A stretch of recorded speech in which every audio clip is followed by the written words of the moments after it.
Tata Motors ended the day with 8.5% of decline, and this sharp fall was seen in today's stock price after the company updated its JLR numbers in Q1. Although the sales number were quite healthy, the company witnessed a good growth in their retail and the wholesale sales on the YoY basis. But the commentary highlighted a few concerning points due to which the stock price did see an impact with a very sharp decline towards the trading session ended today. Firstly, let me help you with the numbers that the company reported in their JLR sales. So the retail sales were up 68% on the YoY basis, and the wholesale sales were up 73%, excluding the China joint venture. This growth was seen on the YoY basis. So a healthy growth witnessed by the company in Q1 for their JLR sales volume, and going ahead, they do expect the demand momentum and good demand for the future ahead.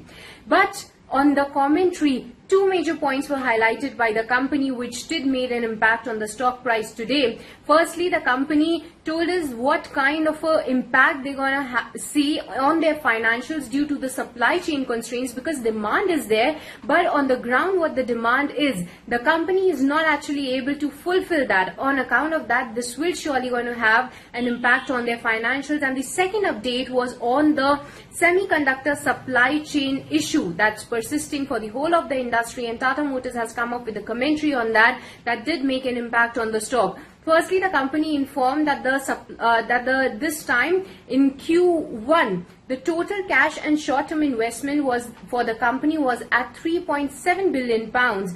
Given the supply constraint, the company expects this time to report a cash outflow of about 1 billion pounds with a negative EBIT margin for the quarter, and especially they are expecting a negative EBIT margin figure in their second quarter. And just to give you a perspective, in Q4 FY21, the EBIT margin of the company was at 2.6%, which was of course positive. And this was the full year for the Tata Motors, that the EBIT margin for the company was at 2.6%, and for the Q4 FY21 EBIT margin for the company was at 7.5%. So from that, the company is expecting to report a negative EBIT margin in the second quarter. So that will be a very sharp decline. Looking ahead, the second update from the company was that the chip shortage issue is going to be worsening, because they expect the shortages in Q2 to be greater than what they witnessed in Q1. This will potentially result in the wholesales volume to be 50% lower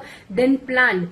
This is the second major announcement by the company which made an impact. They expect the situation to improve in the second half of the financial year, and overall they expect that the supply from the semiconductor side will eventually improve, and it will take around 12 to 18 months for the new setups that are being planned by the industry to come into force and then cater to the demand by all of these OEMs. So on account of both of these announcements, the Tata Motors stocks was down 8.5% in today's trade, and this might definitely impact the other auto companies going ahead as well if the chip shortage issue do persist the way Tata Motors is expecting it to be.